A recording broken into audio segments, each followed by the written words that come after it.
So lesson number 2 is animal classification. We have already answered the questions under the microorganisms. So which is like the goods and bads of the microorganisms, and also we discuss about the, yes, we discuss about the entire lesson. What are the microorganisms and how we can see them, the classification, etc.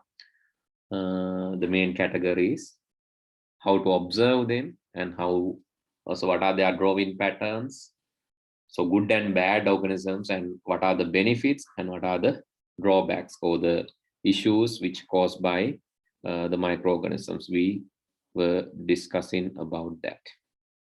Right now, today, we have to discuss about the next topic, which is again interesting one.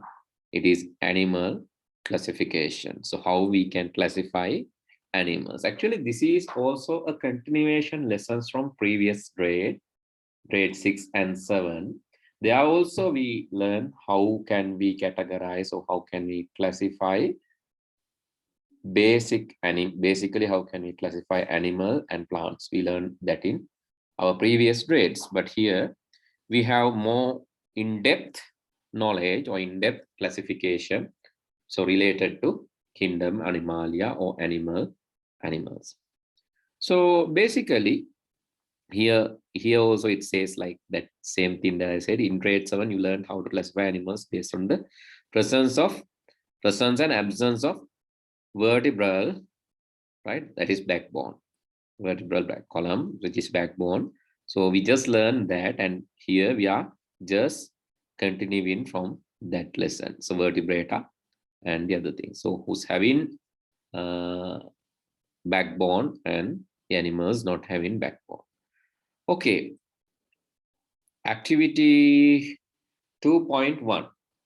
Observe the given pictures of animals living in your surrounding.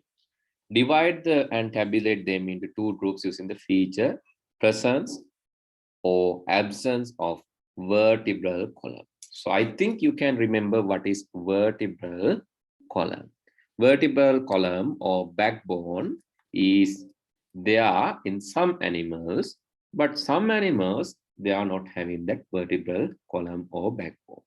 So if you, right, you know this related to yourself.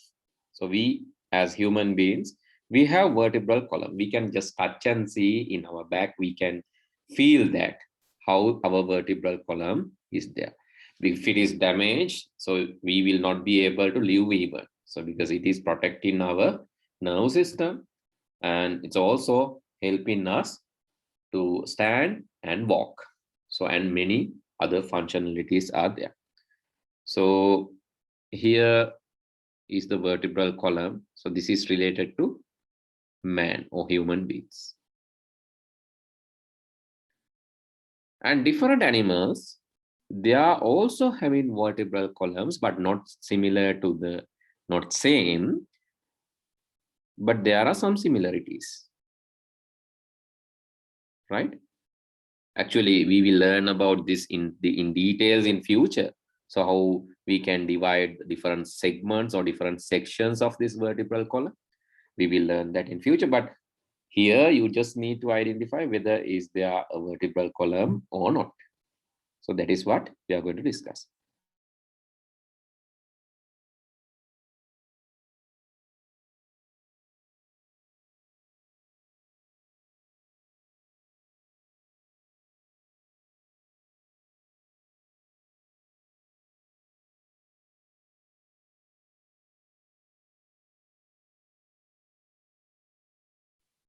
Okay, so can you observe them?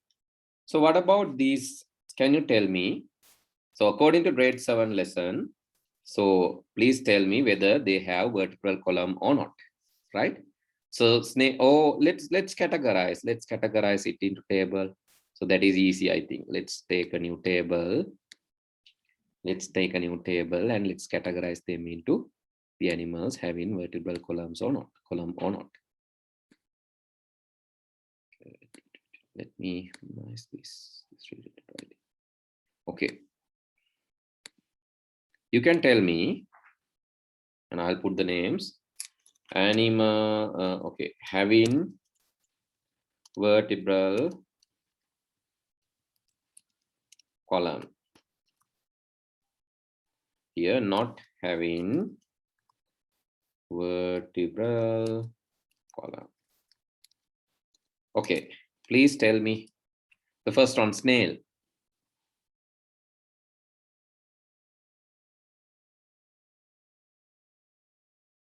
Yes, tell me. This is from grade 7. Not having vertebral column. Snail, yeah, snail. Then crab. Uh,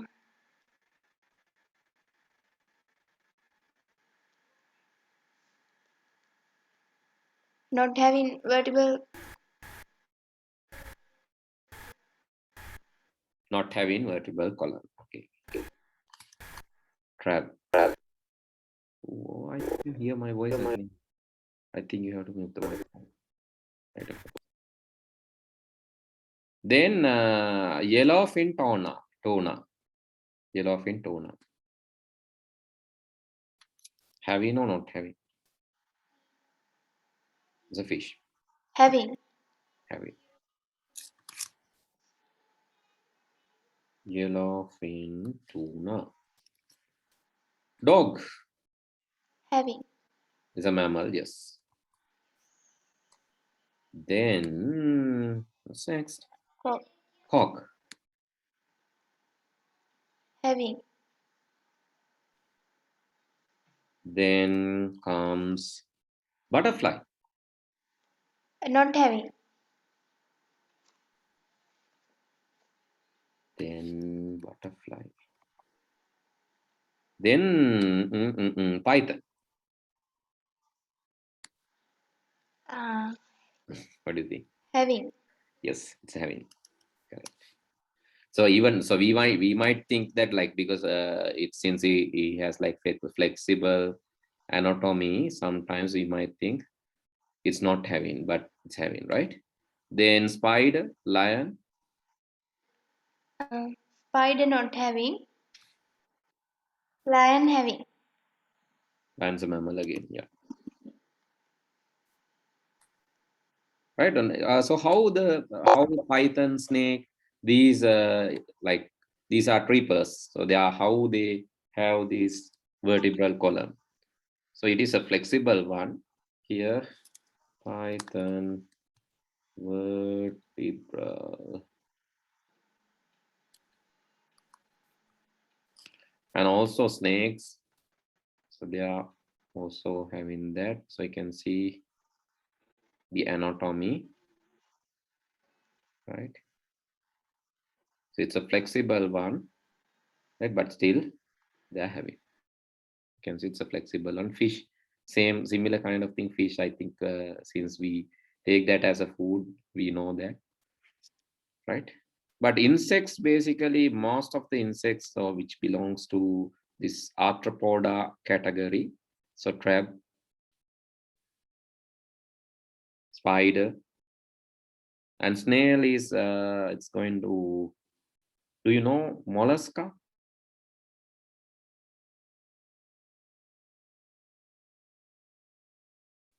Have you learned that categories arthropoda, mollusca?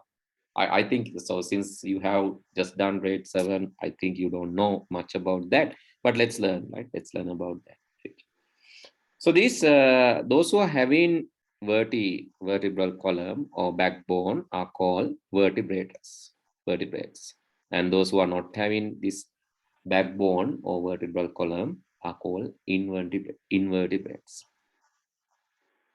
Right? Mainly, you can see these are the insects here. This you can see leech, beaver, beetle, sea anemone, dragonfly, slug. They are not having, they are belongs to invertebrate animals. They are not having these vertebral column. So just remember these things, right? So some are having shell even, but not having the vertebral column. So in the other category, you can see. So let's learn about that subcategories. Here you have that category. That's why I asked, do you know this mollusca, annelida, and all? So let's learn about them now. Let's further categorize arthropoda. So these are not having these vertebral columns. That's why, so these are the subgroups, right? Then the vertebral groups, again, we have to learn about these subcategories. So let's write the main heading, animal classification, in your book. Animal classification.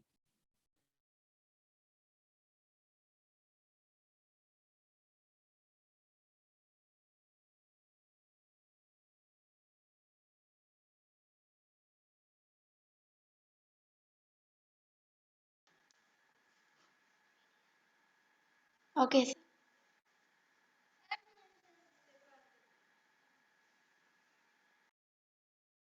Animal classification. Right. Let's learn how we can further classify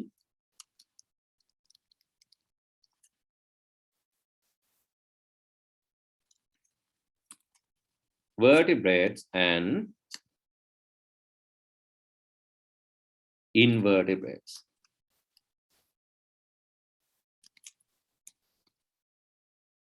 Sorry, VRA. Vertebrates and invertebrates. Vertebrates means having backbone. Invertebrates not having backbone or vertebral column.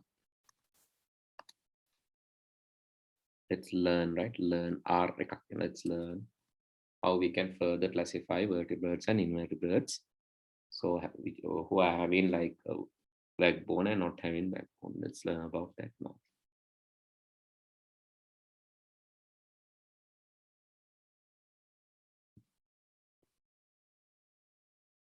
Okay. So these are the invertebrates scientifically classified into their common features based on these are the groups. So Cnidaria, so C is silent here, Cnidaria, Annelida, Mollusca, and Arthropoda. Those are the 4 categories. Cnidaria, Annelida, Mollusca, and Arthropoda. So these are the 4 basic categories so that we can see in the animal world. So let's learn about this Cnidaria. So we learn about this. Most are so this based on the hydrosphere. So most are living in hydrosphere. So animals belongs to Cnidaria are predators. So predators, and they live in water here, hydrosphere, right? So hydra, sea anemone, jellyfish. So these are the common, right?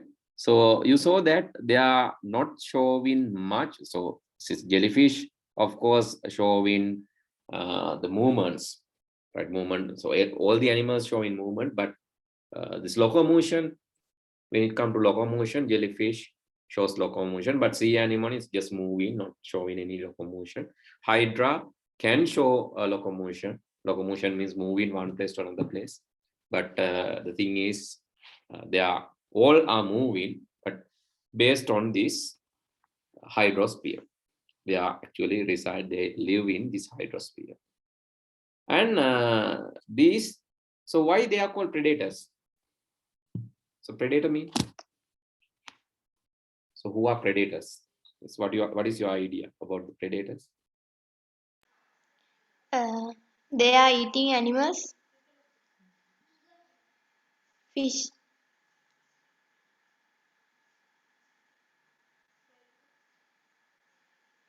Yes, they are eating. Sorry, They are eating fish.